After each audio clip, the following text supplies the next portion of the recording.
Por eso es muy importante reflexionar sobre las tareas que les ponemos, que tienen que ser tareas que requieran cierto grado de reflexión, que tengan cierto grado de complejidad como para que el estudiante vaya haciendo un proceso en el cual uno pueda hacerle devoluciones y pueda ir comparando el estudiante su avance con ejemplos modelo o con una matriz de valoración. Entonces vuelvo rápidamente porque quiero ir hacia lo que vamos a denominar en el marco de este proceso de trabajo tareas auténticas. Vuelvo sobre lo que decía hoy. Lo que encontramos en general son muchas tareas mecánicas. Esta es una tarea de matemática de sexto de primaria, que a mí me encanta porque cuando en el proceso de revisión de las tareas, esta me hacía volver a la infancia. Porque es las cosas que yo hacía en la escuela, las conversiones de unidades, de decámetros, etc. Y lo interesante de la situación y de cómo se mantiene la cultura escolar a pesar de que el mundo cambia, es que hay unidades de medida que utilizamos aquí que yo siempre digo nunca las vi fuera de la escuela. Hay algunas que sí, hay, por ejemplo, convertir de centímetros cúbicos a litros, o hacer el cálculo. El otro día lo escuché rápido al ministro de Ganadería que decía, con la lluvia, decía, bueno, 600 milímetros, que es el acumulado, quiere decir que en este periodo de tiempo cayeron en cada metro cuadrado de terreno 60 litros de agua. Entonces, esas son conversiones que hacemos. Ahora, hay unidades como los hectómetros o hectolitros que se usan muy poco, o casi no se usan. Y lo más cómico es parte de mis diálogos conyugales. Mi esposa es profe de matemática, trabaja en magisterio. Yo siempre digo, ¿por qué no utilizan? Yo no entiendo todavía por qué no entraron a la escuela los bytes, los gigabytes, toda esta actividad. Hoy día es la unidad de medida más universal que los gurises la ven todo el tiempo. Pero sin embargo no las utilizamos. Entonces, el sentido que tiene poner esta tarea adelante es, a veces nos cuesta dar el paso de llevar nuestras tareas a contextos que sean relevantes en el mundo en el que vivimos hoy y en el mundo en que viven los estudiantes todos los días. Entonces, en esto, con unidades de medida. Lo segundo es que ya digo, y lo vuelvo a poner, pero es el tema de lo mecánico, ¿no? Esta es una tarea, no es de Uruguay, es de México, es un maestro de primaria. La tarea es, se usan 12 metros de listón para hacer 8 moños iguales. ¿Cuántos metros mide cada moño? ¿O cuántos se usan para cada moño? Entonces él tiene que hacer fracción y resolver una cuenta. Entonces, lo dramático, digamos, de la situación era que si leen la segunda, se usan 2 metros de listón para hacer 3 moños iguales. ¿Cuántos metros de listón se usan para cada moño? Y así seguía, había 8 veces la misma pregunta, cambiaba la cantidad de metros y la cantidad de moños, y el estudiante tenía que resolver. Este es el tipo de cosas y que nos ocurre en educación media, por ejemplo en física, donde termina siendo adivinar una fórmula y resolver un problema. Resolver un problema pasa a ser identificar una fórmula y aplicarla. También es muy difícil hacer devolución en una tarea de este tipo. Esta, bueno, es otra de estas para mí son terribles porque son las que se resuelven no requieren ni siquiera saber la disciplina, ¿no? Basta con ser un buen usuario del idioma español para resolverla. La capa de grasa que tenemos bajo la piel es un aislante y tengo que elegir una de las palabras de abajo. Entonces, si yo soy un usuario medianamente bueno del español, sé que es un aislante colesterol, no pega, es un aislante vegetales, tampoco, es un aislante venas, tampoco, es un aislante animales, tampoco, es un aislante infartos, tampoco, es un aislante aminoácidos, tampoco, térmico. No hay otro, tiene que ser esa. Entonces, pero a veces, o sea, no dudo de la buena voluntad de quien genera esta actividad, pero falta una reflexión en el sentido de qué necesita hacer el estudiante para responder esta tarea. En este caso, ni siquiera saber los temas, basta con, ya digo, con ser un buen usuario del lenguaje. Y luego el tema de las situaciones. Uno de los problemas que tenemos son lo que nosotros llamamos en esta investigación que les comentaba, las situaciones disciplinares escolares. O sea, son situaciones con contenidos de la disciplina, pero que solo existen en la escuela.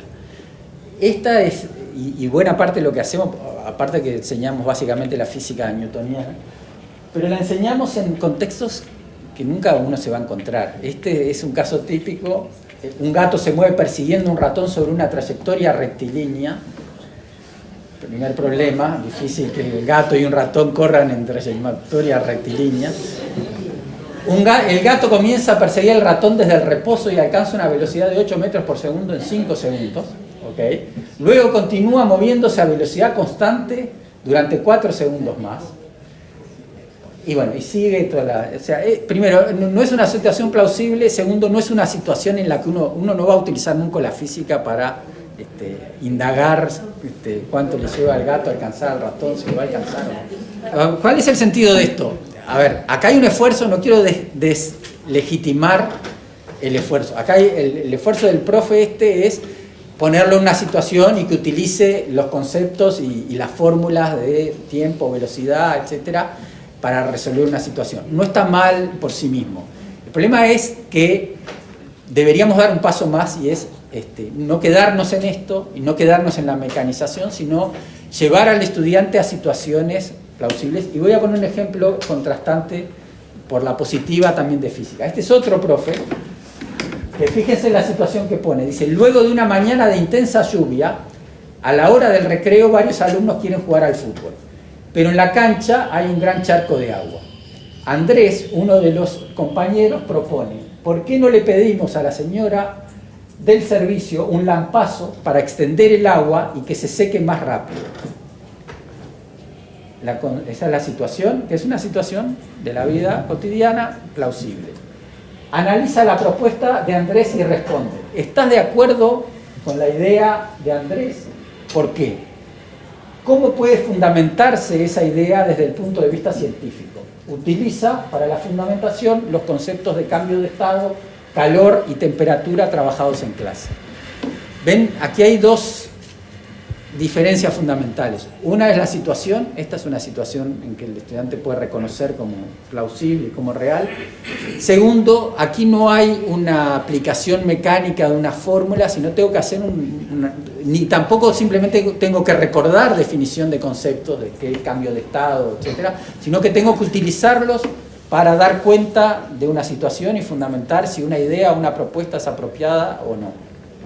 Entonces, este es el tipo de situaciones que creo que deberíamos como pensar más. O sea, creo que tenemos dos desafíos. Uno es el de tener cada vez más un repertorio de situaciones reales o no necesariamente cotidianas, es un modo, situaciones de la vida social, información que aparece en la prensa, yo qué sé, datos estadísticos, estoy pensando ahora en matemáticas, datos estadísticos del dato de inflación que apareció ayer y las declaraciones del ministro, o en el caso de ciencias, no sé, cosas o discusiones que están vinculadas al medio ambiente, como es el tema de hoy día de la artillería. Hay mil temas propios de la vida cotidiana, de la vida en la sociedad, de lo que es el trabajo en la ciencia, en la disciplina, pero el trabajo real, porque ningún científico se dedica a analizar si el gato alcanza al ratón y a qué trayectoria rectilínea. Uno puede idear situaciones en las que son plausibles y que por ser plausibles pueden ser más motivadoras para el estudiante. Mirar las propuestas de evaluación puede ser un modo de compartir el trabajo, de abrir una ventana hacia el aula. Y entonces aquí hay algunas preguntas que uno puede hacerse, que uno podría trabajar con otros analizando propuestas concretas, ¿verdad? Ante este escrito o este conjunto de preguntas que yo hago a los estudiantes, lo primero es, ¿qué es lo que el estudiante va a tener que hacer para resolver esto? ¿Qué tipo de procesos cognitivos, qué va a tener que poner en marcha para resolver esto? ¿Va a tener que recordar? ¿Va a tener que hacer un análisis lingüístico de cuál palabra encaja? ¿Va a tener que construir una explicación? ¿Qué es lo que le estoy pidiendo? ¿Y qué contenidos tiene que utilizar? ¿Qué conceptos de los trabajados va a tener que utilizar para eso? La segunda pregunta es, si esto es lo que yo quiero, porque uno imagino que muchos profes, por ejemplo, lo aplico a mí mismo como profesor. Yo soy profesor de filosofía, aunque hace mucho tiempo que no doy clase, pero también soy profesor a nivel de la universidad en estos temas de evaluación. Y muchas veces uno se hace la pregunta, a ver, ¿esto que tienen que hacer es lo que realmente espero de mi curso? ¿O en realidad estoy evaluando cosas que no son las que me propuse como sentido principal del curso que estoy dando? La tercera es la de la motivación. ¿Qué tan motivador puede ser esto para los alumnos? Obviamente es un tema difícil de manejar, hay alumnos que se motivan, siempre vamos a tener alumnos que no se motivan con nada, pero sin duda que resolver una tarea plausible, propia de la vida real, siempre va a ser más motivador que responderle preguntas al docente sobre lo que el docente ya sabe, en las cuales tengo que repetir o bien lo que el docente dijo en clase o bien lo que leí en el texto. Preguntarse por la relevancia de las situaciones que estoy proponiendo para la persona o para la vida social o para el futuro. Y siempre que uno analiza la evaluación, analizar la evaluación es un buen modo de empezar a revisar cómo uno está enseñando. Muchas veces, si uno dice, bueno, en realidad yo querría al final del curso evaluar este tipo de habilidades con este tipo de situaciones, probablemente eso a uno lo va a obligar a revisar el modo en que trabaja durante el curso. Para desarrollar esta idea de tareas auténticas, voy a poner una muy sofisticada como ejemplo, que es del propio Wiggins, que la toma de un profesor de matemática de 8º grado, que es una tarea bien interesante, que a cualquiera de nosotros nos llevaría un rato largo resolverla. Les pone a los estudiantes esta situación. Estás a cargo de la sección de envolver regalos en una tienda. En promedio, 24.000 clientes compran ropa en la tienda cada año. Y alrededor del 15% de esos clientes piden que la compra sea envuelta para regalo. Cada mes se venden aproximadamente 165 chaquetas, 750 camisas, 480 pantalones, 160 sombreros. El precio de las cajas para la ropa es el mismo. El metro de papel de regalo cuesta 5 pesos. Cada rollo de papel de regalo tiene 1 metro de ancho y 100 metros de longitud. Como responsable de la sección, necesitas planificar los costos para el año, y obviamente quieres ahorrar dinero lo más posible. ¿Cuál sería la forma de las cajas para pantalones, camisas, chaquetas y sombreros que requeriría la menor cantidad de papel de regalo? Varias cosas. La situación propia de la vida real que se puede encontrar ahí en un lugar de trabajo, que no se resuelve de un único modo, hay 1000 formas de resolver esto. Que el que haya 1000 formas es muy bueno, porque quiere decir que si yo pongo a los estudiantes a trabajar en equipos, si nos pusiéramos nosotros a trabajar en esto, en equipos aquí seguramente llegaríamos a soluciones distintas, y parte de la discusión rica después es ver cada solución, primero cuáles son apropiadas y cuáles no, y segundo, de las apropiadas cuál es la más eficiente en términos del objetivo, que era la propuesta más económica. Y además de la situación, lo que agrega este profesor es cuál es el producto al que tenés que llegar. Como resultado de esto, tú tenés que recomendarle a la sección compras en un informe escrito cuál es el tamaño y la forma de las cajas que deberían comprarse para pantalones, camisas, chaquetas y sombreros, la cantidad de rollos de papel de regalo que se necesitan para un año y el costo aproximado del papel de regalo que se necesita para las ventas de un año. Y luego, ¿qué se va a tener en cuenta para evaluar el trabajo? La sofisticación matemática de la propuesta, los razonamientos y métodos matemáticos, la efectividad de la propuesta, la calidad del informe y la precisión de la propuesta. Entonces, ¿qué es lo que hay detrás y cómo define Wiggins una tarea auténtica a partir de este ejemplo? Él dice, una tarea auténtica tiene 6 características o propiedades centrales. Lo primero es que tiene un propósito al cual el estudiante tiene que llegar. Tiene que llegar a un producto, a un informe, en este caso a un informe escrito, a una determinada meta. No tiene que responder preguntas o resolver ejercicios en abstracto, sino tiene que llegar a un producto. Segundo, ese producto está destinado a alguien. El estudiante tiene que trabajar pensando en que está dirigiéndose, no que está repitiéndole al profesor lo que el profesor ya sabe, sino que está explicándole algo a un tercero. ¿Sí? Tiene una audiencia.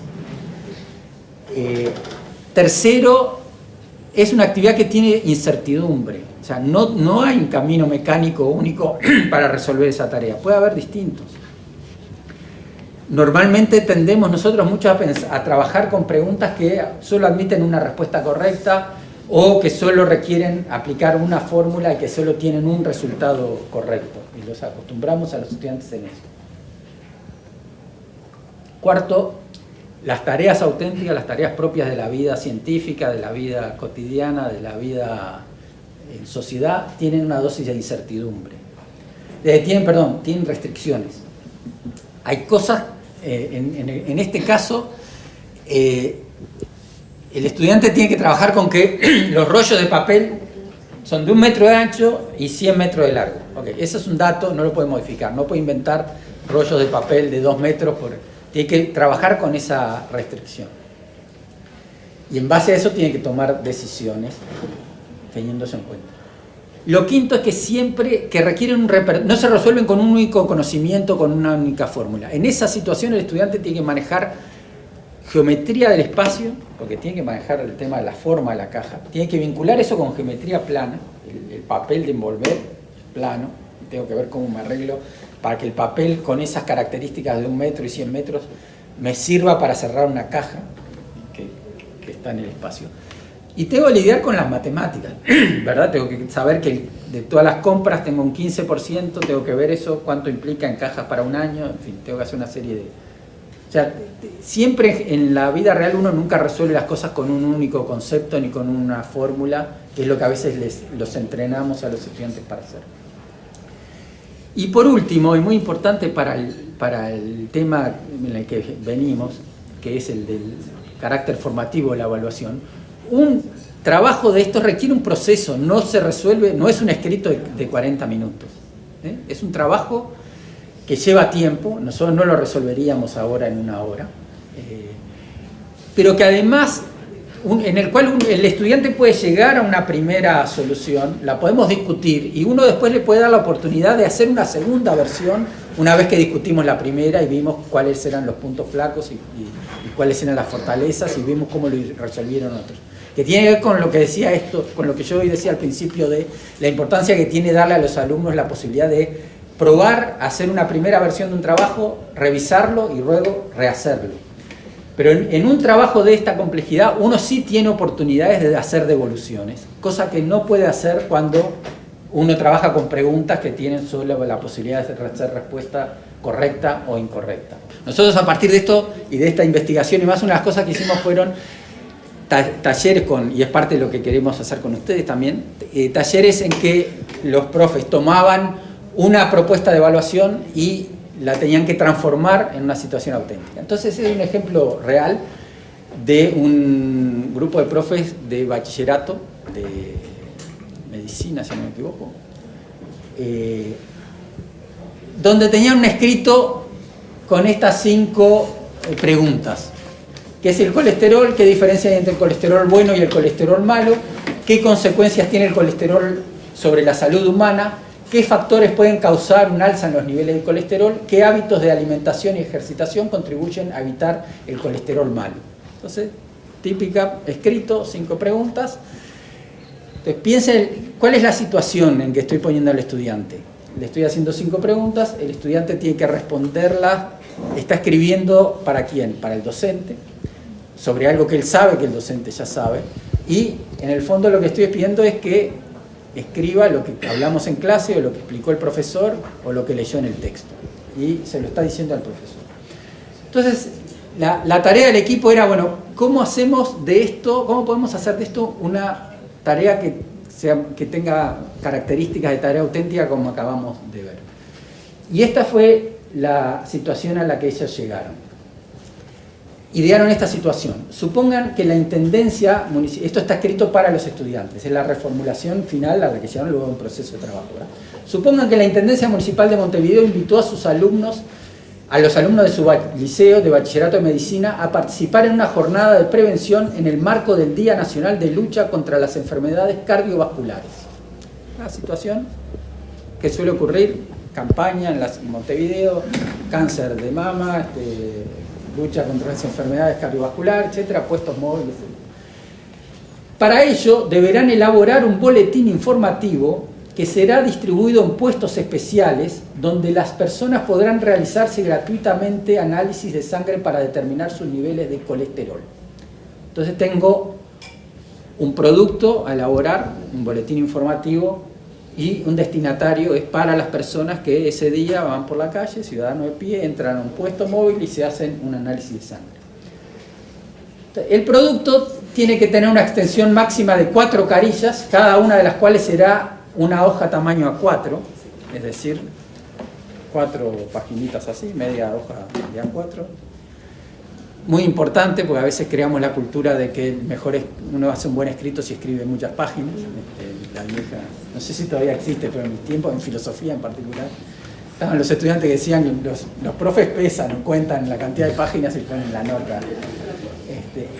Acá hay que escribirlo en 4 páginas. En la primera página del boletín deberán elaborar un eslogan que resuma el objetivo de la jornada y resulte atractivo para las personas a las cuales está destinado.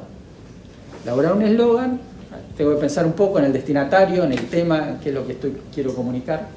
Debe contener información clara y concisa sobre qué es el colesterol, por qué se habla cotidianamente de colesterol bueno y colesterol malo, cuáles son los niveles de referencia normales para hombres y mujeres. Debe explicar qué relación existe entre los niveles anormales de colesterol y el riesgo de padecer un infarto.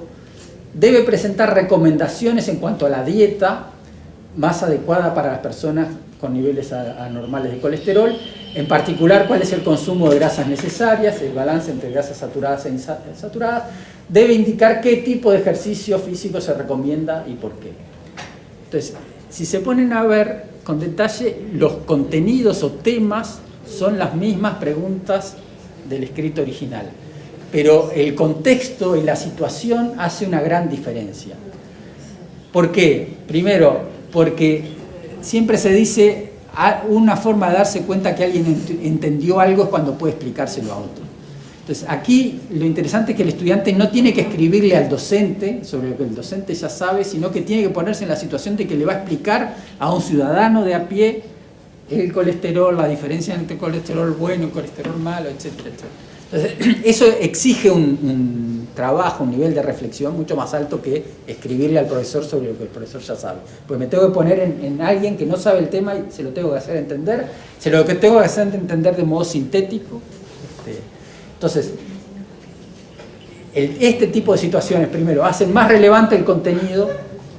En general, la experiencia es que resulta más motivador para los estudiantes hacer una tarea de este tipo que responder las 5 preguntas originales. Y desde el punto de vista cognitivo es más demandante hacer esto en términos de reflexión y de procesar información que simplemente responder preguntas específicas. El contraste entre ambas no pretende decir que el primero sea malo, sino que este modo, y además acá simplemente me refiero al testimonio de las propias profesoras, este modo resultó más atractivo que el primero para los estudiantes. Pero no quiere decir que esté mal trabajar del primer modo. Lo segundo, depende también, y tomo nota de lo que dice la colega, puede ocurrir con cualquiera de las dos casos. Depende también del proceso de trabajo que uno haga. O sea, se supone que este proceso, eso no está dicho aquí, implicaba que los distintos alumnos trabajaban y elaboraban distintos folletos, que los folletos se discutían en clase, que los estudiantes tenían que presentar y discutir los folletos, y además que uno, es parte de lo que vamos a ver en la segunda parte con matriz de valoración, uno puede mirar o evaluar, por ejemplo, un modo de evaluar el folleto es si es un recorte y pego y en realidad no hay una explicación, o en qué medida hay una explicación. Uno puede combinar con otras cosas. Pero les pido, por ahora dejemos abierto el tema, no quiero poner es una cosa o la otra, simplemente digo, aquí hay cosas que deberíamos pensar como para hacer más real el trabajo con el contenido y más motivador. Pero de todos modos, sí, o sea, todo trabajo puede pervertirse en el sentido que dice la colega, de que el alumno simplemente lo haga para cumplir y que no haya un real trabajo de comprensión. Sí. No, por eso. También, pero también el otro se puede discutir y se puede armar una discusión sobre esas 5 preguntas de escrito, de por qué cada uno respondió una cosa, etc. Hay cosas que dependen de cómo usa el instrumento y no del instrumento en sí mismo.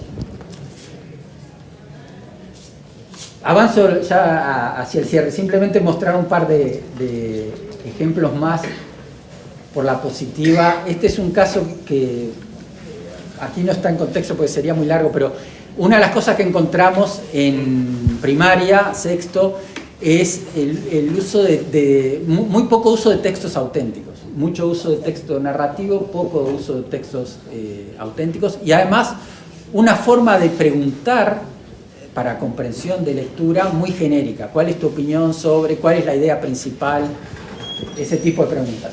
Este ejemplo lo que tiene, ustedes no lo leen y no pretendo que lo lean, pero la maestra lo que hace es tomar un texto auténtico sobre conducción de ciclomotores, un texto de la Dirección de Seguridad Vial, que hace una serie de especificaciones sobre los cuidados que hay que tener para conducir un ciclomotor, y luego hace preguntas muy específicas: cuáles son las partes del cuerpo que están más expuestas a daños en caso de accidentes, por qué es importante el uso del casco, menciona 2 razones por las cuales es recomendable usar ropa llamativa, etc.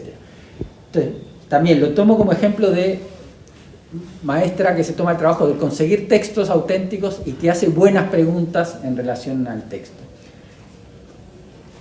Otro ejemplo es de situaciones auténticas y en este caso de originalidad en el modo de plantear el problema. Esta es una maestra que le pone a los alumnos la situación de un paseo de fin de año y le da una serie de datos: el precio por día y por niño en el complejo turístico, el costo total del transporte, el precio de la entrada a un parque acuático, el número de alumnos que van a participar en la salida y la duración de la estadía. Lo que está destacado en rojo es la consigna que le da la maestra. Dice: indica con una frase lo que se busca con cada cálculo realizado y después resuelve. Entonces la maestra lo que hace es darle los cálculos. Entonces le dice: bueno, 320 por 3 por 42. ¿Para qué queremos calcular con esa cuenta? Entonces el estudiante tiene que volver a los datos y dice el precio total de lo que gastaron en el paseo todos los niños juntos. 320, en el complejo turístico, perdón, en el complejo. Era el costo del complejo por 3 días, era el costo diario, por 42 niños. Después 25 por 42, el estudiante dice el precio de todas las entradas al parque acuático. Y luego, la primera era igual a y B, y luego todavía lo pone más sofisticado porque dice A más B más 12.810 igual C. Y el niño dice lo gastado por todos los alumnos en todo el paseo. Y luego C dividido 42 igual D, lo gastado por cada niño. Entonces el monto total dividido la cantidad de niños, lo gastado por niño durante el paseo. Entonces ese es otro ejemplo interesante de situación auténtica, por un lado, cotidiana o propia de la vida cotidiana en la escuela, pero además original en el modo en que les propone la tarea y los hace pensar a los estudiantes. Y por último, simplemente un paso rápido, esta es una profe de Rivera, que también profe de geografía, y que armó una situación vinculada al tema de la minería, que era parte de los temas que ella tenía que trabajar, y entonces la situación en que los pone es que tienen que hacer un informe para el Ministerio de Industria, Energía y Minería sobre la sustentabilidad del recurso oro, que es una de las explotaciones que hay allí en Minas de Corrales. Y además les dice uno de los objetivos es crear un blog para que la población tenga acceso a esa información y pueda opinar. Las conclusiones de trabajo y el blog serán presentados en la Semana del Oro en Minas de Corrales. Y entonces lo que les pide a los estudiantes, y aquí entran los contenidos que ella quería trabajar: identificar los sectores morfológicos del país, especificando en cuáles es posible encontrar oro, caracterizar la explotación aurífera en Minas de Corrales, explicar cómo la actividad minera fue determinante en la estructura social de la ciudad, y dar a conocer los impactos ambientales y sociales, positivos y negativos en la región, discutiendo si su explotación es sustentable. Entonces aquí de nuevo los pone en una situación y los hace trabajar en formato informe dirigido a una audiencia. Probablemente aquí uno de los comentarios que yo haría es faltaría especificar más las características que tiene que tener el informe, porque los estudiantes en general no tienen idea de qué sería un informe para el Ministerio de Ganadería y demás. Tiene como interesante la idea del blog. Uno de los recursos útiles hoy día es pedirle a los estudiantes que generen contenidos para sitios de internet y demás, porque son las cosas que los motivan y en las cuales es una herramienta o un medio de comunicación con el cual están familiarizados. Diciendo esto, primero, nada de lo que dije debe leerse en el sentido de que no sea relevante la memoria, que los alumnos memoricen conceptos y definiciones, o que los estudiantes se ejerciten y mecanicen ciertas cosas, o que uno trabaje en el contexto propiamente de la disciplina y que los estudiantes comprendan, o lo que decía recién la colega, que hagan una discusión sobre el colesterol y más sin ninguna situación en términos de la comprensión dentro de la propia disciplina. O sea, no estoy diciendo que eso esté mal, ni quiero decir, no me gusta más, nunca me gustaron las dicotomías, educación tradicional, educación nueva, método activo, método... O sea, creo que todo es valioso. Lo que sí creo es que esta perspectiva de las tareas auténticas y el nivel de reflexión agrega cosas, agrega motivación y agrega significado para los estudiantes. Y para cerrar, me gustaría, Wiggins usa la metáfora de la educación y el deporte. Él la usa, es estadounidense, entonces utiliza el béisbol como deporte. Yo prefiero utilizar el fútbol, que es más nuestro. Pero entonces básicamente lo que él dice es esto. Lo que nos pasa muchas veces en educación es lo siguiente. Imagínense que este es un curso para aprender a jugar al fútbol. Entonces yo soy el profesor, ustedes vinieron a aprender a jugar al fútbol. Primer día de clase, la historia del fútbol. Entonces les traigo un PowerPoint y les hago una explicación del fútbol, que nació en Inglaterra en tal año. Les digo que el decano en Uruguay en fútbol es tal equipo. Y ya podemos hacer una discusión, un análisis histórico de si fue Peñarol Nacional. Segunda clase teórica, las reglas del fútbol. Es el córner, outdoor, etc. Cuando ustedes empiezan a aburrir ya de escuchar, decimos, bueno, vamos a hacer clase práctica. Entonces, se ponen todos contentos, nos ponemos shortcitos y championes, vamos a la cancha. Y la clase práctica consiste en ejercicios. Entonces, vamos a aprender a sacar el outboard y todos aprendemos a tirar penales, aprendemos a hacer pases. Muy bien, terminó la clase práctica, volvemos, llega el final del trimestre, prueba de evaluación, prueba escrita, escriban quién hizo el gol del triunfo en la final de Maracaná. Les pongo un ejercicio más práctico, supónganse, les pongo un diagramita que el jugador le dio el pase acá y fulano lo recibió acá y el defensa estaba aquí y en línea cobró offside, estuvo bien cobrado o no, justifique su respuesta. Y luego, esa es prueba teórica. Prueba práctica, volvemos a la cancha y cada uno tiene que tirar 3 outs, levantar un córner, tirar un penal y con eso aprueban el curso. Entonces lo que dice Wiggins es, pero nunca jugamos un partido. Entonces, si nunca jugamos un partido, nada, todo pierde sentido. Ustedes se van a quedar con las ganas. Entonces, Wiggins lo que dice es, en educación nos pasa lo mismo. Aprendemos la teoría, aprendemos la práctica en cosas aisladas, pero nunca jugamos un partido. ¿Qué es jugar el partido? Es ponernos en situaciones donde lo que estamos aprendiendo tiene sentido real. Entonces lo que dice Wiggins no quiere decir que ejercitarse o aprender fundamentos teóricos no tenga sentido. Tiene sentido lo que acabo de decir. No quiere decir que aprender mecánicamente cosas y aprender definiciones conceptuales y demás no tenga sentido. Tiene sentido, pero tiene sentido si en algún momento jugamos el partido. El problema que tenemos es que muchas veces no llegamos a jugar los partidos con los estudiantes porque nos falta eso de ayudarlos, que es el estudiante, el momento en que el estudiante ve el sentido de todo lo que le estamos enseñando, que es cuando lo ponemos en una situación en la que todo lo que estamos aprendiendo sirve para resolver un problema, para enfrentar una situación propia de la vida real.